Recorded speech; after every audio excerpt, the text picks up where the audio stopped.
Halo guys, welcome to mini vlog Aju. Jadi hari ini aku dan kawan-kawan aku dari PKI FFIU Hamka sedang berlibur ke Taman Mini Indonesia Indah.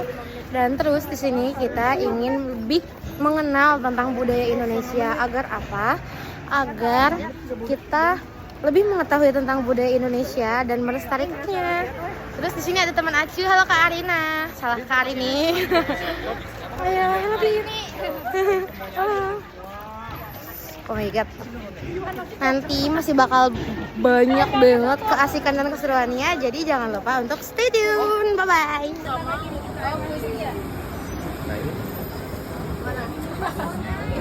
Nah, sekarang kita lagi kita lagi naik. Ini apa nih Kak namanya Kak? Mobil buat jalan-jalan apa? Moling.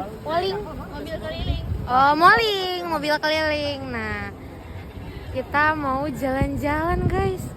Mau lihat pemandangan-pemandangan indah di Taman Mini. Wow. Seru banget Masya Allah. Nggak sia-sia ikut ini. Halo Kapa. Say hello. Kapa pemalu guys. Malah aku yang suka malu-maluin ini. Nah, sekarang kita ke Museum Batik Indonesia. Jalan-jalan sama ibu-ibu gitu. Jalan-jalan sama ibu-ibu. Ibu siapa? Ibu Ais. Ibu pengajian.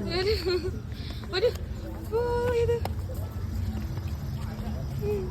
Bener juga, tapi Dulu dong. Pokoknya semua kesehariannya harus direkam. Waduh, goyang rek.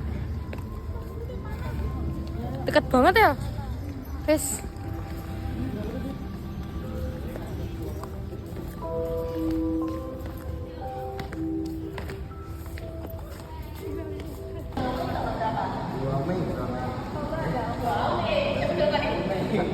tanggal berapa ya? Lupa lagi. Oktober. Dari penghargaan dan berkoleksi UNESCO, di mana tuh membuktikan bahwa batik itu sudah diakui oleh dunia sebagai warisan tak benda nih pada tanggal 2 Oktober 2009. Nah, untuk setiap tanggal 2 Oktober kita tuh tercatat sebagai hari batik nasional, oke? Nah, oke, mari kita ke sini lagi selanjutnya.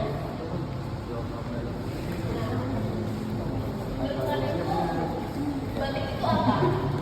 Batik itu apa nih? Ditemukan di abad ke-13. Kalau yang ini kalian bisa lihat secara aslinya tuh di museum di Galeri Nasional itu. Kalau yang ini kan bisa lihat di Muara Jambi. Nah, kita tuh bisa lihat karena tuh orang-orang kita dulu tuh udah tahu teknik menghias kain. Seperti di sini ada kayak motif yang mirip seperti ceplok, dan di sini ada motif seperti ceplok bunga. Namun kita masih bisa pastikan nih ini tuh batik atau bukan. Oke, kita akan masuk ke ruangan audiovisual. Oke, kita berbaris dulu.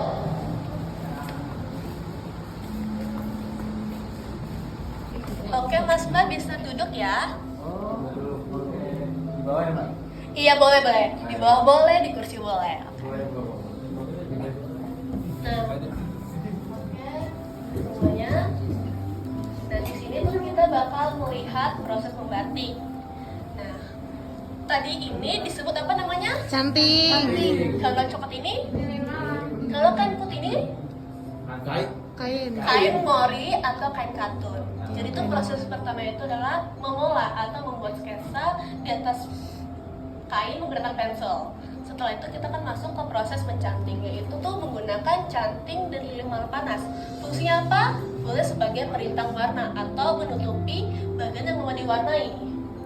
Lalu setelah itu kita akan masuk ke proses pewarnaan. Jadi kainnya itu akan dicelupkan ke dalam pewarna. Jadi kain yang dicanting warnanya akan tetap warna putih seperti warna aslinya. Sedangkan kain yang nggak diwarnai, yang tadi kena canting bakal menjadi warna biru. Setelah itu kita akan masuk ke proses merebus tadi untuk melelehkan lilin malam panas. Udah pernah mencanting belum? Belum. Ntar coba ya, ntar kalian coba tuh reservasi, oke? Oke. Nah, seperti ini tadi prosesnya sama itu Kak. Pertama, tadi apa prosesnya?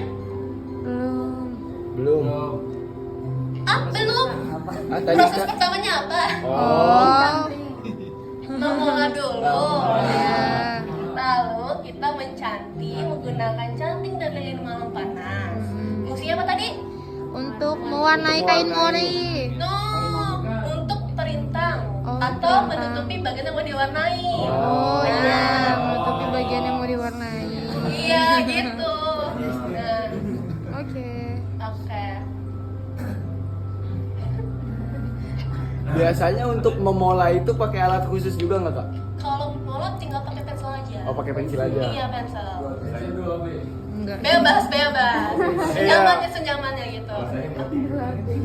Nah, jadi setelah semuanya dicanting, akan lanjut ke proses pewarnaan. Nah, tadi warna kain yang sudah dicanting, warnanya gimana? Akan tetap putih. Nah, pintar. Iya. Jadi kalau yang nggak kena canting, Akan berwarna. nah, pintar. Oke. Itu untuk satu warna. Kalau untuk dua warna, proses diulang lagi, dicanting lagi, masuk lagi ke proses pewarnaan, baru ke ngelorot lagi atau ngerebus lagi. Oke. Itulah mengapa batik tulis itu mahal. Oke, mari kita berdiri semuanya. Pesan yang kedua ataupun mungkin yang ketiga itu warnanya bakalan pudar nggak? Enggak. Mempengaruhi nggak? Oh enggak. Oke, mari kita berdiri.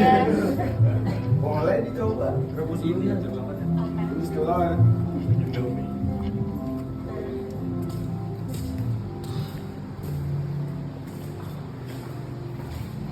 Oke, Serela tuh teknik perintang warna itu gak hanya dikenal di Jawa doang, tapi itu di luar Jawa juga. Di sini ada kain maa dan kain salita yang berasal dari Toraja. Mereka menggunakan teknik perintang warna dengan bahan malam tawon.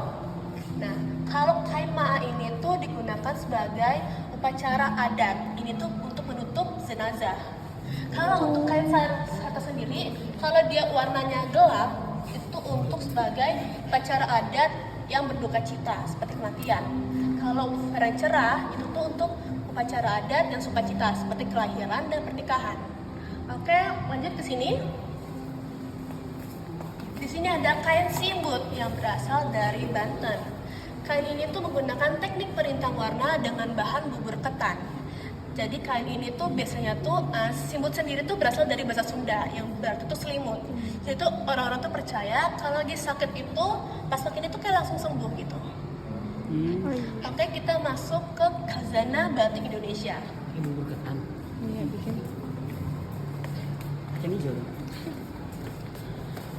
Oke, di sini kita bisa lihat nih ada dua jenis batik. Ada batik keraton dan batik pesisir. Nah, batik keraton sendiri itu ada yang dari Jogja, Solo, dan Cirebon. Kalau pesisir sendiri itu ada dari Lasem, Pekalongan, dan Madura. Nah, oke, ayo perawat lagi, sini. Menurut kalian tuh perbedaan dari batik keraton dan batik pesisir itu apa? Kalau batik keraton kayaknya lebih ke warna gelap ya. Nah, betul. Kalau pesisir tuh kayak banyak warna. Nah, selain warna, ada lagi? Kalau keraton ini motifnya kayak lebih simpel, sedangkan yang ini lebih banyak ragamnya motifnya. Nah, kayak betul. Jadi itu perbedaannya tuh adalah di warna dan di motif. Kalau di motifnya sendiri, kalau batik keraton tuh kayak udah ada aturannya gitu. Sedangkan kalau batik pesisir itu motifnya tuh lebih cenderung ke flora fauna. Untuk warnanya, kalau batik keraton lebih warnanya natural seperti warna coklat atau warna putih ke kuningan. Sedangkan kalau warna batik pesisir itu warnanya cerah-cerah karena ini tuh dibuat untuk diperjualbelikan. Oke, kita lanjut ke batik bagian pengaruh dari luar.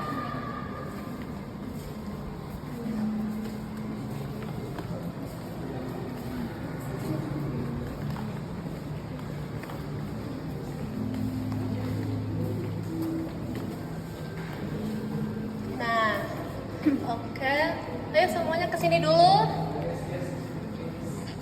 Nah, di sini tuh adalah batik dari pengaruh Cina. Nah, yang seperti kita tahu, batik dari pengaruh Tionghoa, warna merah itu kan membawa keberuntungan. Makanya di batik ini ada aksen warna merah dan juga ada beberapa ornamen Tionghoa mawar lainnya, seperti ada koin dan burung phoenix atau burung hong. Lalu untuk di sini batik Johokokai atau dari batik pengaruh Jepang itu tuh kita bisa lihat ada motif pagi sore dan ada beberapa ornamen dari Jepang seperti ada bunga sakura dan beberapa kuncup bunga cherry blossom. Oke, kita lanjut lagi ke bagian batik dari pengaruh Belanda. Nah, kalau batik kita kan menggunakan warna yang gelap ataupun sekaligus yang cerah-cerah tuh warnanya yang ngejreng-ngejreng. Nah, sedangkan Belanda ini tuh enggak.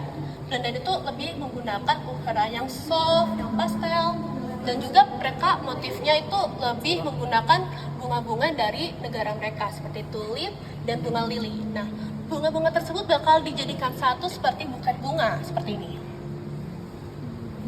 Oke, kita lanjut ke ruangan selanjutnya. Ayo semuanya.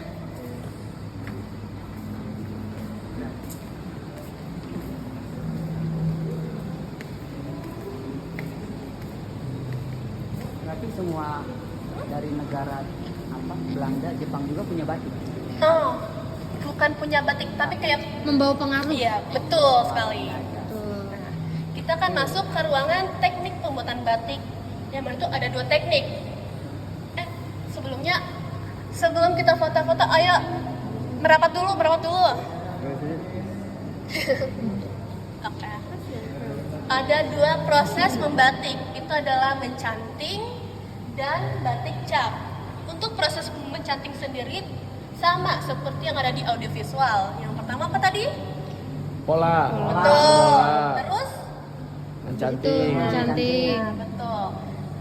Nah, cantingnya sendiri tuh juga punya beragam jenis. Seperti di sini bisa lihat. Ayo mendekat. Nih.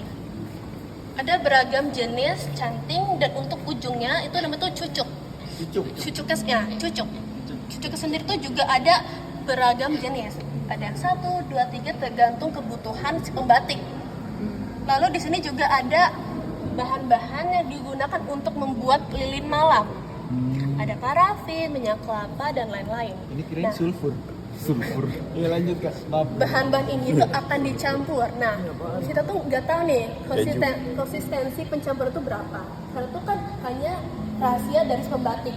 Nah, setelah itu dicampur bakal menghasilkan malam kolong yang biasanya tuh dipakai oleh para pembatik. Betul. Berarti ini bahan-bahan dasarnya. Mhm. Hasilnya ini tiga ini ya Kak. Enggak, ini aja malam kolong. Oh malam kelowongan aja. Betul. Kalau malam tembokan Beda lagi konsistensinya. beda takaran. Betul. Kan kalau malam lorodan ampas. Dari yang ampas-ampas itu sisanya.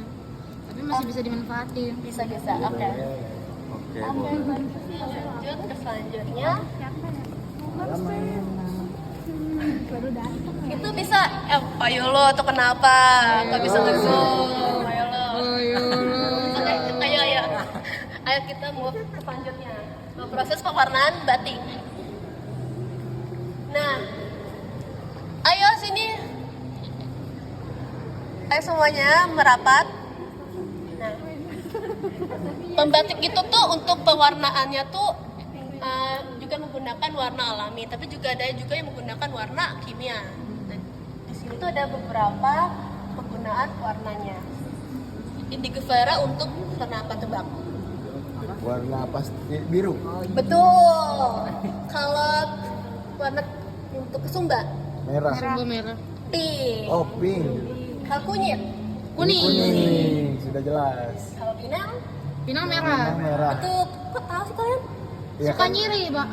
Suka nyiri kan nyiri itu pakai pinang. Ya walaupun di sini kering kan kita tahu basahnya warna apa. Oh, keren. Oke. Kurang lebih kayak gitu ya. Iya. Oke, kita lanjut ke ruangan selanjutnya ya. Kalau kayu mahuni warna apaan Kak? Warna coklat. Oh. Ya. Nah, emang nggak boleh nanya.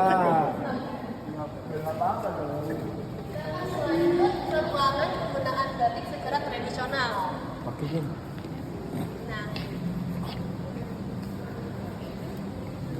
Oke. Ayo semuanya merapat.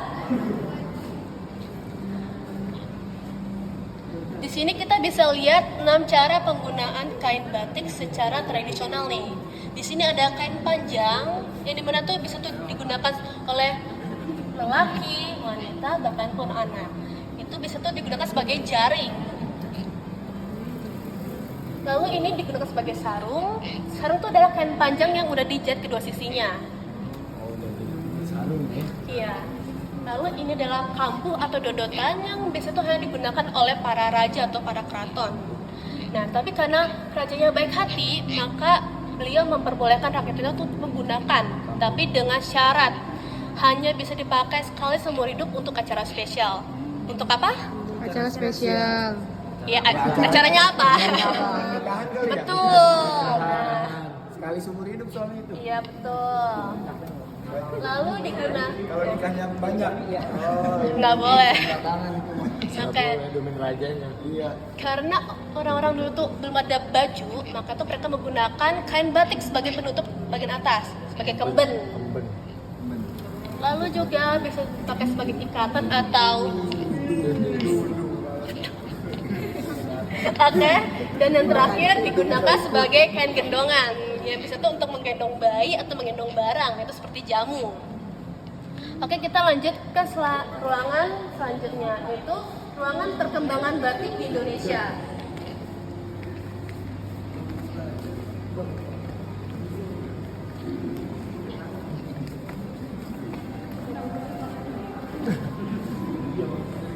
Oke.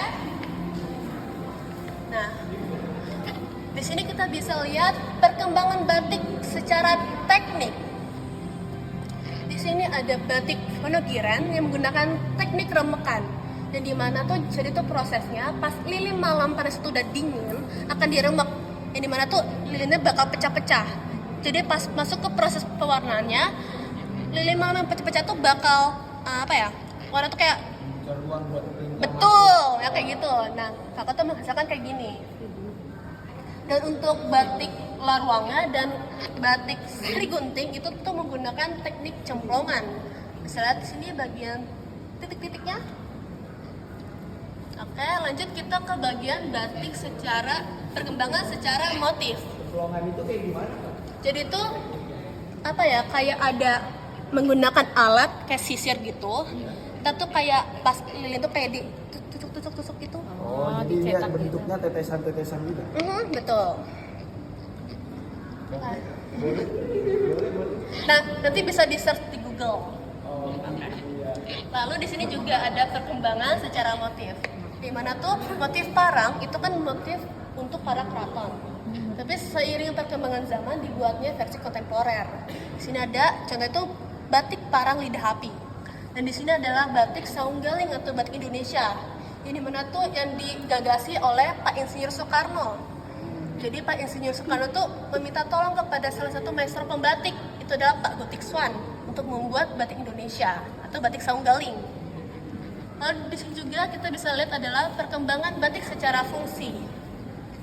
Jadi yang dulunya batik hanya digunakan sebagai pakaian, tapi juga bisa digunakan sebagai hiasan dinding. Di sini contohnya adalah batik erupsi Merapi. Lalu yang terakhir adalah perkembangan secara bahan. Jadi batik tuh nggak hanya bisa dibuat di kain tenun, kain katun, tapi itu juga bisa dipakai di kain sutra seperti di sini. Oke, kita lanjut ke ruangan selanjutnya, ke galeri kemasyhuran, yang dimana berisi tokoh-tokoh yang berjasa dalam batik di Indonesia. Di sini ada R.A. Kartini. Yang mana R.A. Kartini tebak? Tengah. Kiri. Yang lagi mandek yang merah. Siapa yang kiri? Yang paling kanan guys. Siapa yang tengah? Yang kanan, yang kanan. Oh, Yang kanan. Tengah Rukmini, kanan Kartina. Yang mana? Ini Kartini, Weh. Rukmini, Kartina. Nah, betul. Jadi ini adalah Kartini dan kedua saudarinya. Sesuai ini. Logikanya main ya. Jadi R.A. Kartini selain beliau sebagai pahlawan wanita, beliau juga yang mengenalkan batik ke luar. Seperti ini beliau mengenalkan batik ke pameran di Belanda pada tahun 1898. Lalu di sini juga ada Pak Insinyur Soekarno. Pakai yang mana? Yang mini lah. Masih ditanya tuh pasukan Ronya mana masih ditanya juga ya. Jadi yang tadi Pak Insinyur Soekarno lah sebagai penggagas bahwa lahirnya batik Sanggan itu batik Indonesia. Lalu di sini ada Ibu Sud. Siapa yang kenal Ibu Sud? Aku pernah dengar namanya tapi aku lupa sebagai apa ya. Ibu Sud, ya. Beliau tuh selain sebagai musisi pas anak-anak, beliau juga yang mempopulerkan motif terang bulan. Kayaknya judulnya lagu Terang Bulan juga. Iya, betul. Iya kan judulnya Iya. Terang Bulan juga deh. Oh yang mana ini mana? Gak tahu ya. Teman-teman doang. Oke, lanjut ke sini Pak Ali Sadikin. Oh. Beliau adalah salah satu Orang kaya nih. Gubernur Jakarta. Yang mana tuh beliau tuh berjasa dalam membuat aturan yang mana tuh para ASN dan para siswa di Jakarta itu harus menggunakan batik sekali seminggu di hari Jumat. Sekarang berubah. Kan juga kan? Sekarang berubah. Jadi hari Kamis. Kamis. Sekarang, oh iya. Pindah hari. Tergantung sekolahnya nggak sih? Enggak juga. Oh nggak juga ya? Oke. Boleh panjang. Lalu di sini ada Pak Susilo Bambang Yudhoyono atau Pak SBY. Beliaulah yang mendaftarkan batik ke UNESCO sebagai warisan tak benda. Tak benda. Jadi kapan Hari Batik Nasional? 2 Oktober. Nah, pintar. Oh itu Pak SBY yang daftarin. Iya. Di ACC-nya tanggal 2 Oktober. Oke. Oke. Mari kita lanjut ke ruangan terakhir. Yeay. Ruangan terakhir. Di sini kita bisa lihat cara penggunaan dodotan. Nah, dodotan itu yang mana? Yang kiri apa yang kanan? Dua-duanya. No, yang kiri. kanan. Laki. Inilah mengapa mempelai pria dan wanita tuh disebut raja dan ratu saat pernikahannya. Masya Allah. Nah, oke. Jadi tuh batik tuh udah melekat dalam kehidupan kita sehari-hari. Dari kita bayi, menginjak tanah, sunatan, menikah hingga 7 bulanan. Oke, mari kita kesini lagi. Kita akan mereview lagi gimana proses pembuatan batik. Kalian masih ingat nggak? Tadi proses pertamanya apa? Pola. Terus? Mencanting. Terus? Melorot. Yang terakhir? Yang terakhir Betul. jemur. Yeay. Udah pada paham semua? Insya Allah. Enggak. Pakai batik menarinya. Dijadikan busana gitu, bukan langsung menari. Oke, jadi sekian dulu dari pemanduan saya. Mohon maaf apabila ada kekurangan dalam penyampaian materi. Kalau ingin ada tanya, bisa ke lobby, kita bisa berdiskusi lagi lebih lanjut. Untuk kalian bisa untuk foto-foto untuk melihat koleksi lebih luasa ya. Tapi ingat jangan menggunakan flash, oke? Yang begitu juga barang-barang koleksi. Oke, sekian, terima kasih. Makasih Kak. Sama-sama. Jangan ke aku. Gambar tuh ikatan binik doang.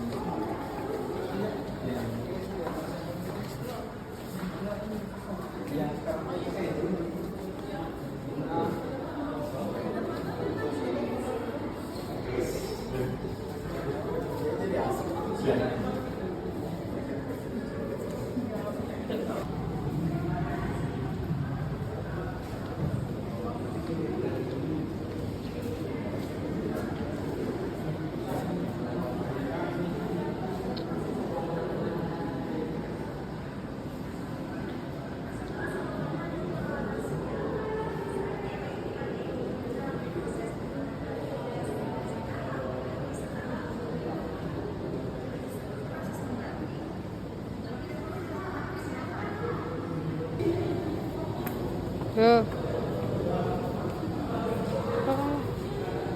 Coba kamu nempelin itu. Coba aja pesan aku sini. Ukel. Wah. Ukel. Oh iya ukel. Sebelum kita nonton tari kecak, kita mau muter-muter buat lihat apa aja sih yang bisa kita explore di sini. Apa nih lah mau ngelukis? Enggak. Ini gaming ini aja ketangkasan. Mau nggak? Kita bingung nih guys. Sumpah nyala tiba-tiba. Bingung guys, tolong kita yang sangatlah labil ini. Labil ekonomi, labil otak kita juga labil. Mau apa, Ra? Kalau kata gue ini aja deh, Ra. Gue nggak mau. Sumpah. Semuanya kalau dipikir-pikir juga di Ra.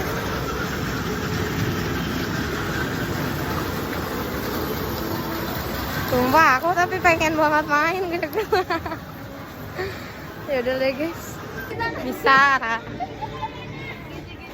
Nggak bisa, nggak aman. Sumpah kita pengen naik sepeda boncel, Tes. Tapi orang aman ini loh. Yaudah wis, nggak usah direkam-rekam lah ya. Kalian tahu sendiri pasti. Anak, kita lagi bersepeda sore di Taman Mini. Capek banget. Kalian lihat helm saya terbalik. Bodoh amat. Yang penting naik sepeda ya, Gak? Aduh. Wah, turunan. Wah, happy yo. Keguain dong. Nah, keguain dong. Gua. Wah. Tuduh. Waduh, takut. Sangatlah menegangkan. Wah guys, wah. Takut banget. Takut yo. Sumpah. Dadada.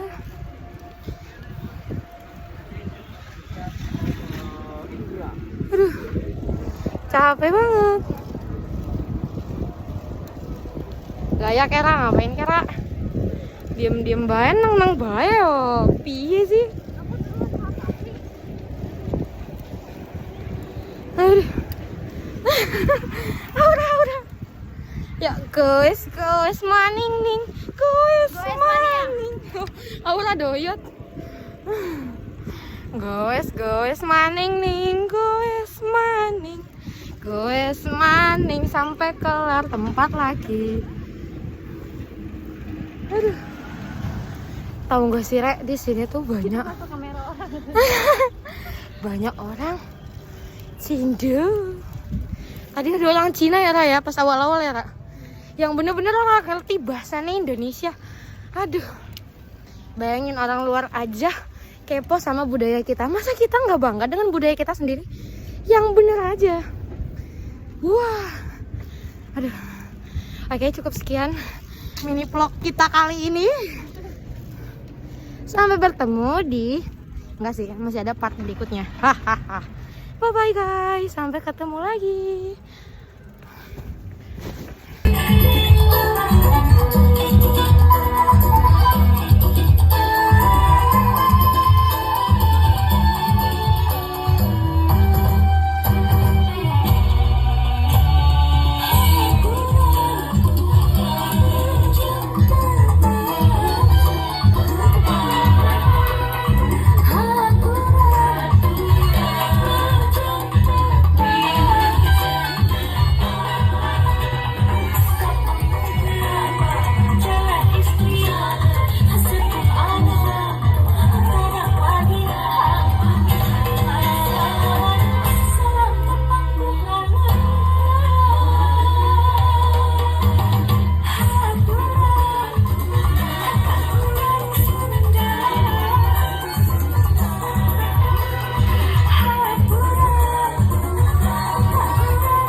keadaan yang udah kucel, udah capek, udah naik peda ya kan.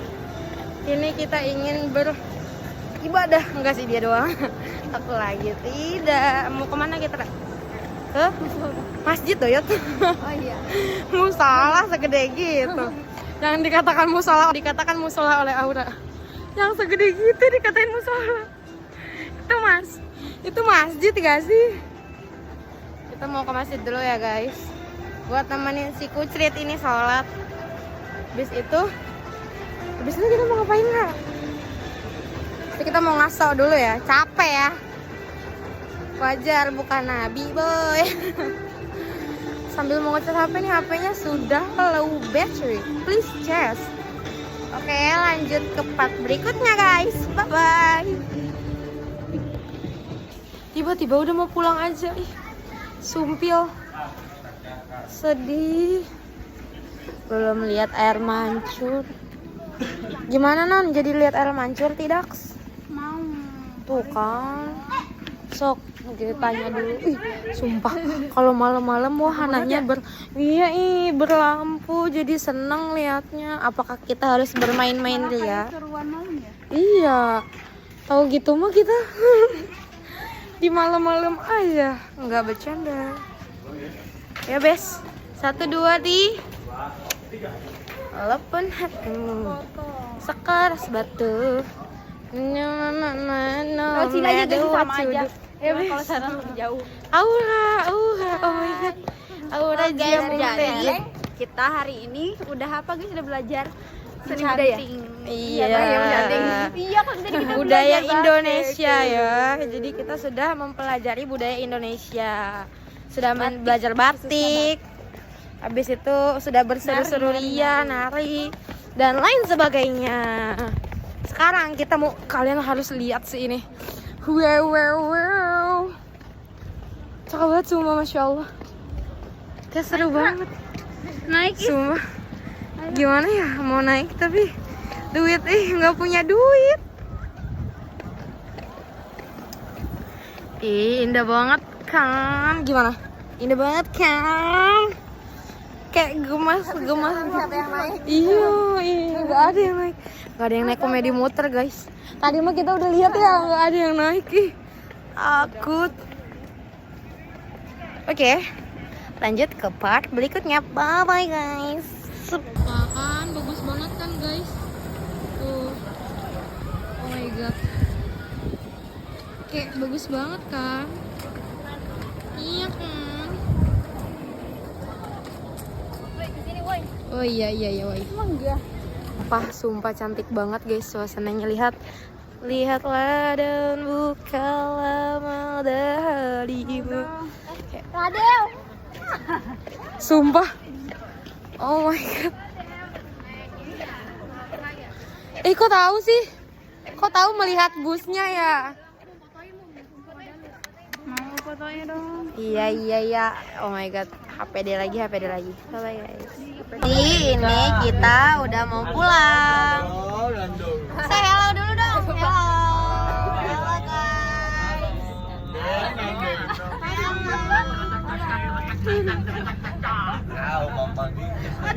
Ini baru dua. Udah mau pulang guys. Sedih banget. Terus aku turun di kampung rambutan lagi. Bentar lagi turun. Oke, cukup sekian mini vlog Aju. Kurang lebihnya mohon maaf. Sekian, terima gaji. Bye bye.